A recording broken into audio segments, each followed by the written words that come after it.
183 గజాల 3 BHK villa కేవలం 25 లక్షలు మాత్రమే.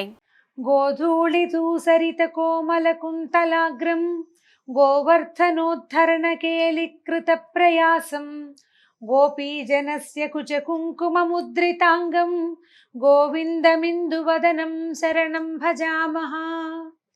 భాగవత కథాసుధకి స్వాగతం. గోపికల వస్త్రాపహరణాన్ని నిన్న విన్నాం. గోపికా వస్త్రాపహరణం తర్వాత కృష్ణుడు ఇంకెవరిని ఉద్ధరించబోతున్నాడో ఈ కొత్త లీల ఏమిటో చూద్దాం. ఒకరోజట చాలా తీవ్రమైన ఎండగా ఉందట. బలరామకృష్ణులు గోపబాలుడు వీళ్ళంతా యమునా తీరాన ఉన్న అడవుల్లో గోవుల్ని మేపుతూ బృందావనం నుంచి చాలా దూరం వెళ్ళిపోయారు. ఎంతో దూరం వెళ్ళాక ఎండవేడికి తట్టుకోలేకపోయారు. ఆ గోవులు కూడా తలా ఒక పక్కన చెట్ల కింద కూర్చుని వీళ్ళు కూడా చెట్ల నీటిలో విశ్రమించారు. కాసేపు తేరుకున్నాక ఏమన్నట, మిత్రులారా, ఈ చెట్లను చూడండి, ఇవి ఎవరి నుంచి ఏమీ కోరవు, తమ పట్ల ఎవరెంత అపచారం చేసినా సహిస్తాయి, అలాగే అన్ని ప్రాణులకి ఉపయోగపడమే తన జీవిత లక్ష్యం అన్నట్టు బతుకుతాయి చెట్లు, అంతే కదా. వాటికి ఎవరికి తోటి ఏమీ లేదు, కొట్టేసిన వాడికి కూడా నీడిస్తుంది, పండిస్తుంది చెట్టు. తాము ఎండకు ఎండి గాలికి వాలిపోయి వానకు తడిసి చలిని సహించి అవే బాధల నుంచి మనని రక్షిస్తాయి. అంతేకాదు ఎవరైనా తమ వద్దకు ఏదైనా ఆశించి వస్తే వాళ్ళని రిక్తహస్తాలతోటి పంపవు. ఎవడైనా వస్తాడు, పచ్చగా ఉన్ననాళ్ళు ఆకులు కాయలు పళ్ళు పువ్వులు ఇస్తాయి, ఎండి మోడైపోయాక కలప కట్టె గట్టెలు బొగ్గులు ఇస్తాయి. చెట్లు ఎంత గొప్పవి! ఇంతకంటే జన్మ సాఫల్యం అంతరం ఇంకొకటి ఉందా? జీవిత సాఫల్యానికి ఇంకేం కావాలి? ఎప్పుడూ ఇతరులకు సహాయపడ్డమే. మానవులు వీటిని చూసి నేర్చుకోవాలి. తమ జీవితకాలంలో ప్రాణాన్ని, బుద్ధిని, ధనాన్ని, వాక్కుని లోకహితం కోసం వినియోగించాలి ప్రతి మానవుడు అని శ్రీకృష్ణుడు భాగవతంలోనే చెప్పాడట. భగవద్గీత దాకా వెళ్ళలా, చిన్నపిల్లాడప్పుడే చెప్తున్నాడు.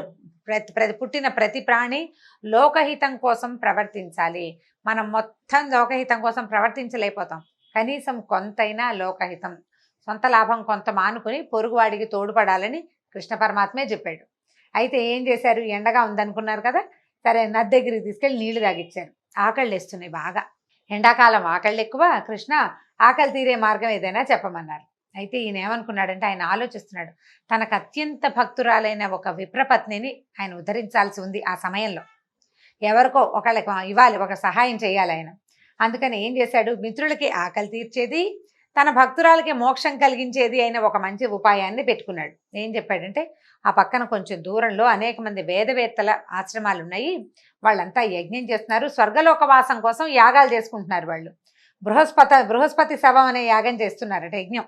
అయితే మీరు వాళ్ళ దగ్గరికి వెళ్ళండి, బలరామకృష్ణులు మాకందరికీ అన్నం పెట్టమని అడుగుతున్నారని అడగండి అని చెప్పాడు. చెప్పేసరికల్లా ఈ గోపబాలురంతా ఆ యజ్ఞవాటికి దగ్గరికి నడిచిపోయారు. యజ్ఞవాటికలో ఉన్న వాళ్ళకి దండం పెట్టారు, చేతులు జోడించి, అయ్యా బ్రాహ్మణోత్తములారా, బలరాముడు కృష్ణుడు మమ్మల్ని పంపారు, వాళ్ళిద్దరూ మేమును చాలా ఆకలితోటి ఉన్నాం, మాకు అన్నం పెట్టమని మిమ్మల్ని అడగమన్నారు అని చెప్పారు. చెప్పేసరికల్లా పైగా మీరు యజ్ఞం చేస్తూ దీక్షలో ఉన్నారు, ఈ దీక్షలో ఉన్న వాళ్ళు తాము వండుకున్న అన్నం తాము తిన్నా ఇతరులకు పెట్టినా తప్పు లేదని చెప్పమన్నారు. మీరు యజ్ఞ దీక్షలో ఉన్న వాళ్ళు అన్నం వాళ్ళు తినచ్చు, ఇంకొకళ్ళకి పెట్టచ్చు, తప్పు లేదని చెప్పమన్నారు. కాబట్టి మీరు సమస్త ధర్మాలు తెలిసిన పెద్దవాళ్ళు బలరామకృష్ణులకి అన్నం పెట్టండి, మాకు కూడా అన్నం పెట్టండి అని అడిగారు. ఈ విప్రులు స్వర్గము మొదలైన అంటే ఏమనాలి, అల్పమైన విషయాలు, చిన్న విషయాల పట్ల మాత్రమే ఆసక్తిగా ఉంది. విస్తారంగా కర్మలు చేయటమే జీవన సాఫల్యం అనుకునే చాలా చిన్న బుద్ధి. వీళ్ళకి భగవంతుడిని తెలుసుకునే ఉపాయం మీద దృష్టి లేదు. స్వర్గారోహణ ఎలా స్వర్గాన్ని పొందాలి అనే దాని మీదే ఉంది.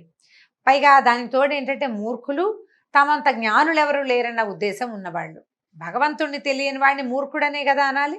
అక్కడి నుంచి సాక్షాత్తు భగవంతుడే గుమ్మంలోకి వచ్చి అన్నం అడిగినా విన్నట్టు ఉండిపోయారు. అన్నం పెడతామని అనలేదు, పెట్టమని సమాధానం చెప్పల.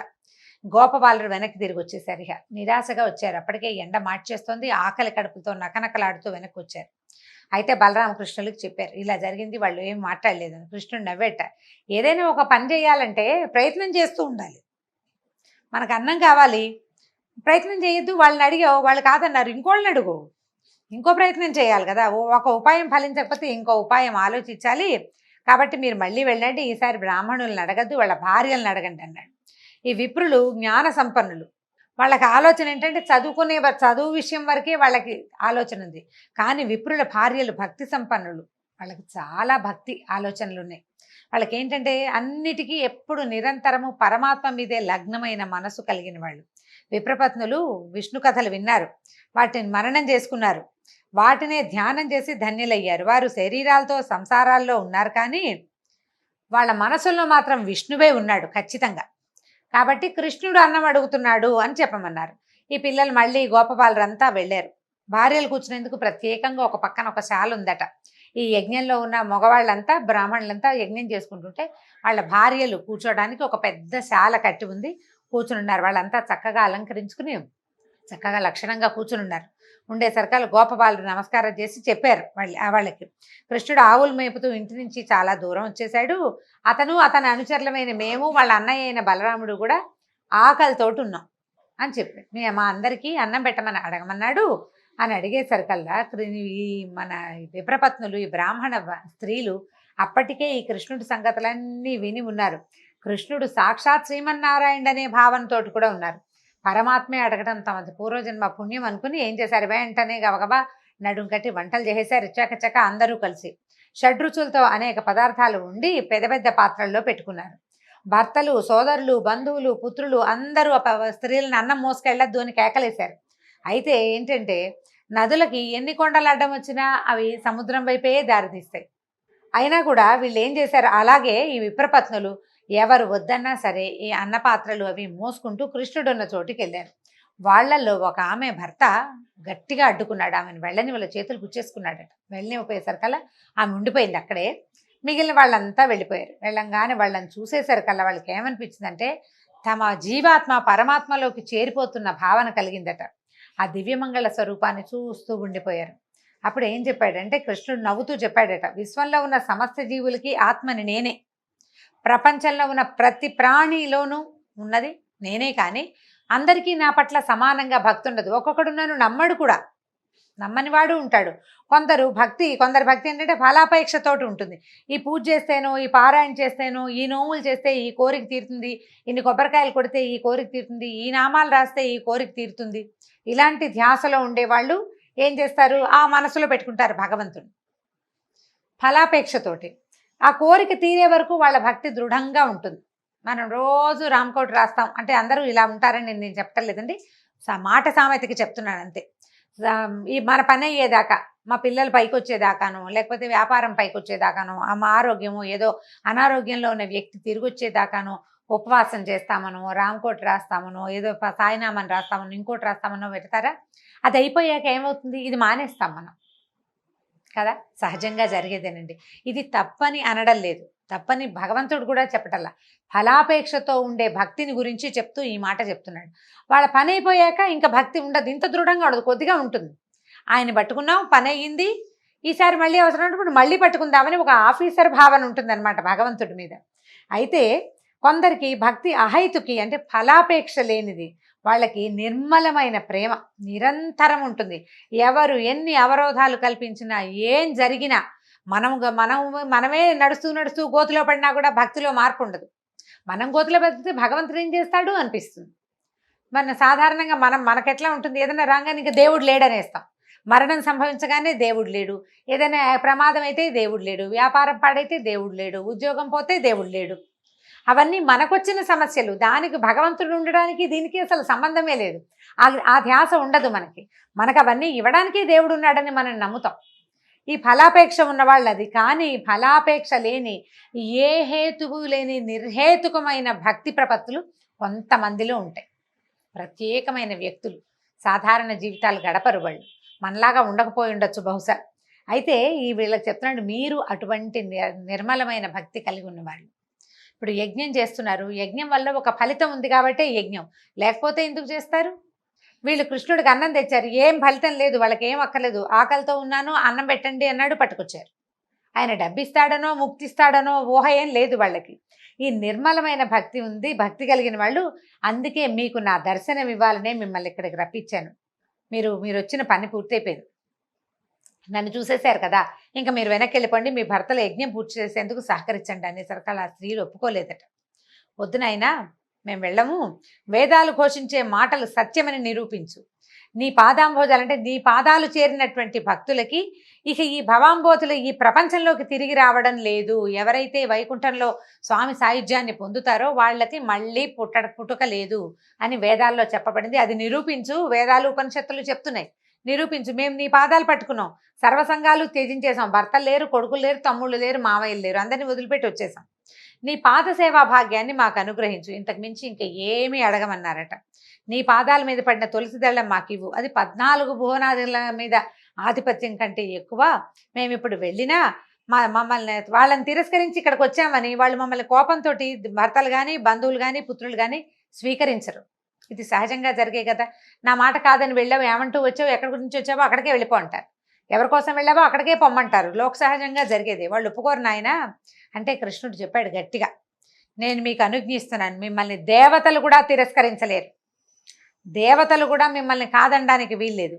మీ స్వజనులందరూ అంటే మీ తాలూకు పరివారం, భర్తలు, పిల్లలు, తర్వాత అత్తమామలందరూ చక్కగా గౌరవంగా ఆదరంగా స్వీకరిస్తారు.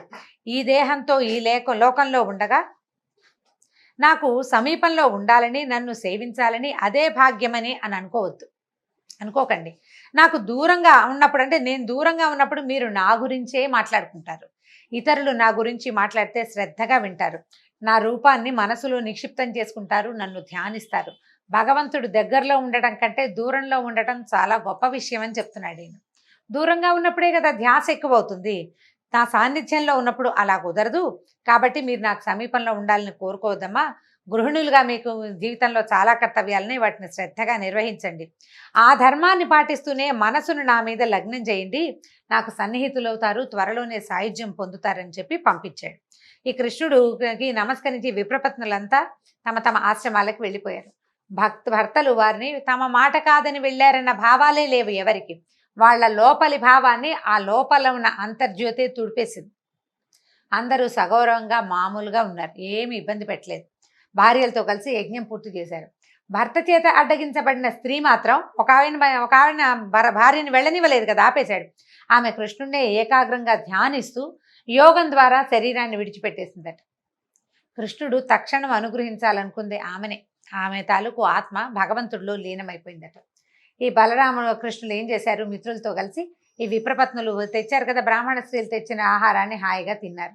అప్పుడు బ్రాహ్మలు యజ్ఞం పూర్తయ్యేసరికి వాళ్ళు ఏం తెలుసుకున్నారంటే, తమ భార్యలలో అంతకుముందు లేని తేజస్సుని, ప్రశాంతతని గమనించారు. భగవంతుణ్ణి సాక్షాత్ దర్శనం చేసిన వాడి ముఖంలో ఎలాంటి ప్రశాంతత వస్తుంది, ఎంత ప్రశాంతత, ఎంత తేజస్సు, ఎంత మనసు ఎంత నిమ్మళంగా ఉంటుంది. వాళ్ళు దేనికి హైరాన్ పడరు. వాళ్ళని చూసేసరికల్లా వీళ్ళకి అర్థమైంది, కృష్ణుడి గురించి వాళ్ళు విన్నారు, వాళ్ళకి తెలుసు కొంత.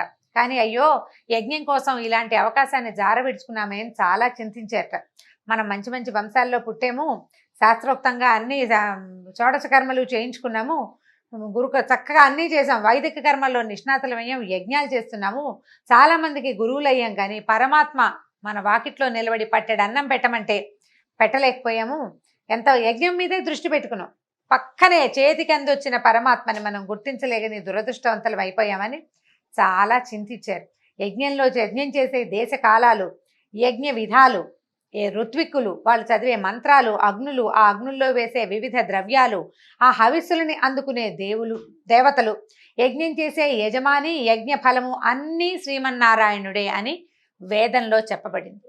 అదంతా చదువుకున్నాం, మనం చదువుకున్న విద్యార్థులకు కూడా చెప్పాం. కానీ స్వయంగా వాకిట్లో నిలబడినటువంటి యజ్ఞ పురుషుణ్ణి మాత్రం నిరాదరించాము. యజ్ఞం పూర్తి చేసి ఏం పొందాం, మనం పొందిందేమిటి, పోగొట్టుకున్నదేమిటి అని ఆశ్చర్యంగా ఆలోచించుకున్నారు. వాళ్ళు సిగ్గుపడ్డారు వాళ్ళ తాలూకు ప్రవర్తన పట్ల. మనం యజ్ఞం చేసేది ఎవరి కోసం అయితే యజ్ఞం చేస్తున్నామో అతడు వచ్చి వాకిట్లో నిలబడ్డాడు, ఆయన్ని వాకిట్లో నుంచే వెనక్కి పంపేశాం. యజ్ఞం వల్ల ఫలితం వస్తుంది, క్రియ వల్ల ఫలితం రాదు కదా, కర్మలతోటి ఫలితాలు రావు. దాంతో వీళ్ళు ఏమనుకున్నారు, చాలా బాధపడిపోయారు. అయ్యో ఏ శాస్త్రాధ్యయనము లేని మన భార్యలకి భగవంతుడి పట్ల నిశ్చలమైన భక్తి ఉంది, వీటన్నిటికంటే యజ్ఞాది కర్మల కంటే భక్తి గొప్పదని వాళ్ళు నిరూపించారు. వెంటనే గుర్తించి సేవించారు, తరించారు. అప్పుడు దండాలు పెట్టుకున్నారనమాట, చేసిన అపరాధాన్ని మన్నించు, మేము ఇంత తప్పు చేశాము, ఎక్కడో ఉన్నాడు, ఈ దగ్గరలోనే ఉండుంటాడు, అడవిలో భోజనాలు చేసి ఉంటారు కదా, వీళ్ళు పట్టుకెళ్ళిన అన్నం అంతా తిని ఉంటారు, వాళ్ళు ఇక్కడే ఎక్కడో ఉంటాడు, వెళ్దామని వాళ్ళకి కోరిక కలిగింది. కానీ ఒకవేళ వెళ్తే రాజ్యాన్ని పాలించే కంసుడి ఆగ్రహానికి గురవుతామేమోనని భయం వేసింది. దాంతో సర్దుకుని ఊరుకున్నారు, ఇంక ఏమీ చేయలేకపోయారు. మొదటిసారి చూడండి, కర్మల లంపటంలో అంటే ఈ యజ్ఞం మీద ధ్యాసతోటి కృష్ణుణ్ణి గుర్తించలేకపోయారు. రెండో అవకాశం వచ్చినప్పుడు అంటే వెళ్ళి చూసేందుకు తమకు అవకాశం ఉంది, తెలుసుకున్నారు పరమాత్మేనని తెలుసుకున్నారు. కానీ వీళ్ళకి ఏంటంటే దర్శించాలనుకున్న వాళ్ళకి అలవాటైన తర్కము, ఆలోచనలు. అంటే ఇప్పుడు వెళ్తే కంసుడు ఏమంటాడు, రేపొద్దున యజ్ఞాలు చేసుకొని ఇస్తాడు, చేసుకొని ఇవ్వడు. అంత దూరం ఆలోచించారు. భగవంతుని చూసే అవకాశం వచ్చినప్పుడు కుతర్కాలేకపోతే ఇంకేముందండి, అవకాశం పోయినట్టే. ఆ రకంగా బ్రాహ్మణులంతా ఆ అవకాశాన్ని పోగొట్టుకున్నారు. ఈ సమస్త లోకాధిపతిని దర్శిస్తే మధురాధిపతికి కోపం వస్తుందేమోనని ఆలోచించారు. అందుకంటే చెప్తారు, ఆకాశం అంత జ్ఞానం కంటే ఆవగింజంత భక్తి మిన్నా అని చెప్తారు పెద్దవాళ్ళు. అనేక సార్లు చెప్పినా కూడా చెప్పగా ఇప్పుడు మనకి వ్యాసుల వారు చాలాసార్లు ఇది చెప్తూనే వచ్చాడు. భగవద్గీతలో ఎన్నోసార్లు వింటాం. దానికంటే ఇది ముఖ్యమైనది, కర్మల కంటే భక్తి ముఖ్యమైనది అని వ్యాసుల వారు ఎన్నిసార్లు చెప్పారు ఈ మాట. భారతము, భాగవతము, మనం తర్వాత ఏమో భగవద్గీత లాంటివి చదివిన, రామాయణంలోనూ ప్రతి చోట భక్తి శ్రద్ధ చాలా ముఖ్యమైనవని, యజ్ఞాలు హోమాలు చేయొద్దని కాదు, కర్మలు చేయొద్దు అన్న భావం అసలు లేనే లేదు. అవన్నీ చేస్తూ వాటితో పాటు భక్తి శ్రద్ధ అనేవి చాలా ముఖ్యమైనవి. ఇప్పుడు యజ్ఞమా భగవంతుడా అంటే ఏదని తేల్చుకోవద్దు. నువ్వు తేల్చుకోలేకపోతున్నావంటే నువ్వు ఇంపార్టెన్స్ కర్మలకు ఇస్తున్నట్టు. వీళ్ళు చేసిన పొరపాటే అది.